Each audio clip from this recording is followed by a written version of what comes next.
सानीगढ hydro power company र कालङ्गा hydro power कम्पनीहरू धेरै संख्यामा आइपिओ निष्कासन गरेका कम्पनीहरू हुन् र यी दुवै कम्पनीको आइपिओ बाँडफाँड भए लगत्तै सेयर हात पार्न सफल भएका लगानीकर्ता साथीहरूले अब कहिलेसम्म यी दुवै कम्पनीको सेयर लगानीकर्ताहरूको डिमेट एकाउन्टमा आउँछ र कहिलेसम्म कारोबारमा आउँछ त?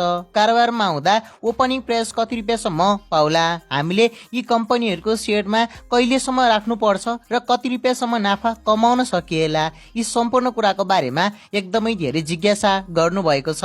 यसर्थ आजको भिडियोमा हामीले यी दुवै कम्पनीको आइपिओ लिस्टिङको बारेमा र मार्केट प्राइसको बारेमा साथै कम्पनीको नाफा नोक्सान सम्बन्धी सम्पूर्ण जानकारी दिनेछौँ। यसर्थ यी दुवै कम्पनी मध्ये कुनै एकको या दुवै कम्पनीको आइपिओ पाउनु भएको छ भने यो भिडियो अन्तिमसम्म हेर्नुहोला। यस्तै खाले जानकारी पाउनको लागि च्यानललाई सब्स्क्राइब गरी हामीसँग जोडिनुहोला। फेसबुक पेज वा टिकटकमा हेर्दै हुनुहुन्छ भने फलो गर्नुहोला। अब भने ढिला नगर लागौ विषयवस्तुतर्फ नै। सबैभन्दा पहिले कुरा गरौँ योभन्दा केही दिन अगाडि आइपिओ बाँडफाँड भएको company Kalanga hydro power company लिमिटेडको आइपिओ सम्बन्धी जानकारी। यो कम्पनीले पहिलो चरणको आइपिओ निष्कासन गरी बाँडफाँड गरेर सर्वसाधारण लगानीकर्ताहरूमा अन्तिम चरणमा जेठ 8 गतेदेखि जेठ 13 गतेसम्म आवेदन दिन सक्ने व्यवस्था गर्दै कुल 28,77,000 किता आइपिओ निष्कासन गरेको थियो। जुन कम्पनीमा 29,10,926 जना लगानीकर्ताहरूको आवेदन परेको थियो, जसमध्ये 2,87,000 लगानीकर्ताहरूले 10 किता सेयर हात पार्न सफल हुँदा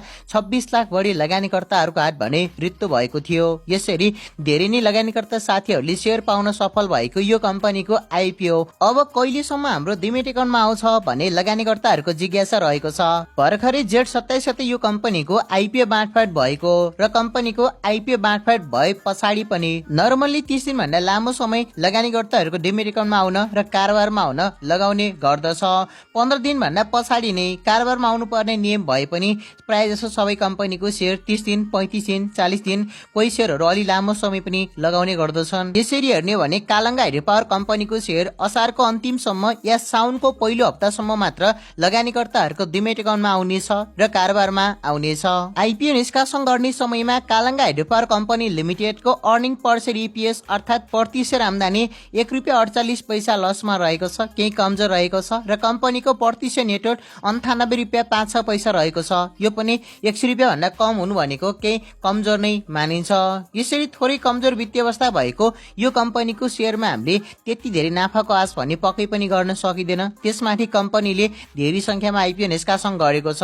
यसरी अब कम्पनीको सेयर कारोबारमा आउँदा कम्पनीको प्रति सेयर नेटवर्थ ₹98.56 देखि यसैको 3 गुणाले हुन आउने करिब ₹295.60 सम्मको यो कम्पनीले ओपनिङ रेन्ज पाउने छ भने ओपनिङ प्राइस पनि यसैको बीचबाटै पाएर मिनिमम ₹98 र म्याक्सिमम ₹295 को ओपनिङ प्राइस पाएर यो कम्पनीको सेयर कारोबारमा आउनेछ। पछिल्लो केही समय यता ₹100 मा आइपिओ निष्कासन गरेका सबैजसो कम्पनीले ओपनिङ रेन्जको माथिल्लो बिन्दुबाटै ओपनिङ प्राइस पाई कारोबारमा आइरहेको हुँदा यो कम्पनीले ₹295 सम्मको ओपनिङ प्राइस पाउने हाई चान्स रहेको छ। यसरी ओपनिङ प्राइस पायो भने यो कम्पनीमा 10 किता सेयर हात पार्न सफल हुने भाग्यमानी लगानीकर्ता साथीहरूले यो कम्पनीको सेयरमा 1000 को लगानीमा 6 देखि 8000 सम्मको नाफाको टार्गेट राख्न सकिन्छ। अहिलेको समयमा कम्पनीले राम्रै पर्फर्मेन्स गर्यो, लगानीकर्ताहरू धेरै झुम्मिए यो कम्पनीमा भने त्योभन्दा केही तलमाथि हुन सक्छ, अन्यथा हामीले धेरै नाफाको आश गर्न हुँदैन। अहिले हामीले एक्सपेक्टेसन गरेर कम्पनीमा अनुमान गरेर भन्ने हो। भोलि कम्पनीको मार्केट प्राइस कहाँसम्म जान्छ यसको बारेमा तपाईहरूले A to Z जानकारी पाउनको लागि भिडियोको डिस्क्रिप्सन बक्समा हाम्रो WhatsApp ग्रुपको लिङ्क रहेको छ, त्यसमा तपाईहरूले डिस्कस गर्न सक्नुहुन्छ र हामीले पनि जानकारी दिनेछौँ। यसर्थ युट्युब च्यानलमा गएर तपाईहरूले WhatsApp ग्रुप जोइन गर्नुहोला। वित्तीय अवस्था केही कमजोर भएको यो कम्पनीमा हामीले सेयर लङ टर्मसम्म राख्न भने पक्कै पनि मिल्दैन। हाइड्रो पावर कम्पनी त्यसमाथि धेरै संख्यामा आइपिओ निष्कासन गरेको र वित्तीय अवस्था पनि केही माइनसमै रहेको कम्पनी भएकोले तपाईहरूले सत्तमै यो कम्पनीको मार्केट प्राइस हाई जहाँसम्म पुग्छ त्यहाँनिर गएर मार्केटमा रेगुलर अपडेट भएर तपाईहरूले सेल गरेर प्रफिट बुक गरिहाल्नु पर्ने हुन्छ।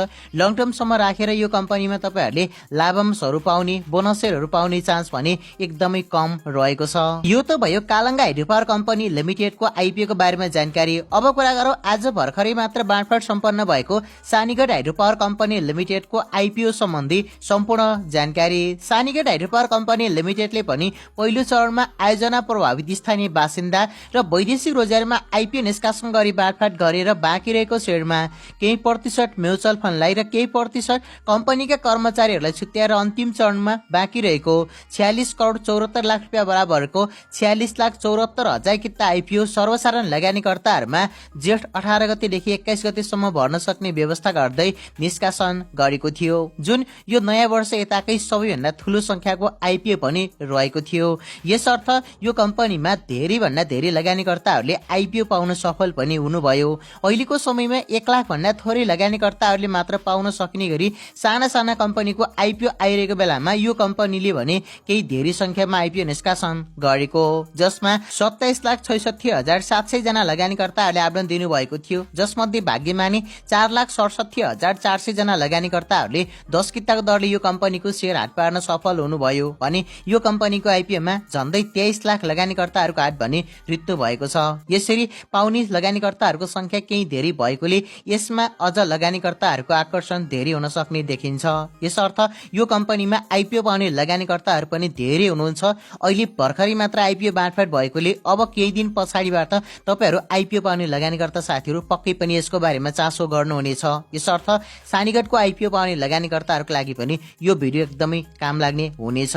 कम्पनीको आइपिओ बाँडफाट भए लगत्तै यसमा पनि नर्मली 1 महिनाको समय लाग्नेछ डिमेट अकाउन्टमा आउनको लागि, अर्थात् यो कम्पनीको सेयर साउनको पहिलोदेखि दोस्रो हप्तासम्म मात्र लगानीकर्ताहरूको डिमेट अकाउन्टमा आउनेछ र डिमेट अकाउन्टमा आइसके पछाडि पनि केही समय लाग्छ। त्यस पछाडि नेप्सीमा लिस्टिङ भयो भने बल्ल कारोबारमा आउँछ। यसरी कारोबारमा आयो भने मात्र हामीले यो कम्पनीको सेयरलाई बेच्न मिल्नेछ। आइपिओ निष्कासन गर्ने समयमा सानीगढ हाइड्रो पावर कम्पनीको अर्निङ पर सेयर इपिएस अर्थात् प्रति सेयर आम्दानी 2 रुपियाँ 80 पैसा रहेको छ, जुन पोजिटिभ रहनु राम्रै मानिन्छ र कम्पनीको प्रति सेयर नेटवर्थ पनि 104 रुपियाँ 5-7 पैसा रहेको छ। यो पनि 100 रुपियाँ भन्दा माथि हुनु यति ठुलो संख्याको आइपिओमा एकदमै राम्रो कुरा मानिन्छ।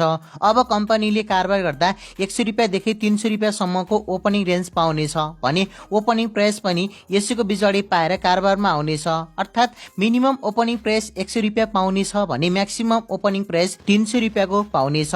पछिल्लो केही समय यता 100 रुपियाँमा आइपिओ निष्कासन गरेका सबैजसो कम्पनीले ओपनिङ रेन्जको माथिल्लो बिन्दुबाटै ओपनिङ प्राइस पाएर कारोबारमा आइरहेका छन्। सो अनुसार हेर्ने हो भने यो कम्पनीले 300 रुपियाँको ओपनिङ प्राइस पाउने एकदमै हाई चान्स रहेको छ। यसरी 300 रुपियाँको ओपनिङ प्राइस पाई कारोबारमा आएको खण्डमा यो कम्पनीमा पनि हामीले 1000 को लगानीमा 5000 देखि 8000 सम्मको नाफाको आश गर्न सकिन्छ। यो कम्पनीमा सबै कुराहरू पोजिटिभ हुँदा हुँदै पनि कम्पनीको सेयर संख्या एकदमै धेरै भएकोले नयाँ साथीहरू आइपिओ परे पछाडि बेच्न आत्तिहाल्नुहुन्छ, जसले गर्दा मार्केट प्राइस भने त्यति माथि जान सक्ने सम्भावना एकदमै कम रहेको छ। यसर्थ यी सबै कम्पनीको सेयरको बारेमा जानकारी पाउन, आइपिओ प्राइसको बारेमा डिस्कस गर्नको लागि तपाईहरूलाई फेरि पनि भने अरू प्लेटफर्मबाट हेर्दै हुनुहुन्छ भने NR official 2.0 YouTube channel search गरेर भिडियोको डिस्क्रिप्सन बक्समा भएको व्हाट्सएप ग्रुपमा तपाईहरू सबैजना जोइन गर्नुहोला। यो सँगै आजको भिडियो यति नै। अब भेट हुनेछौँ अर्को नयाँ भिडियोमा।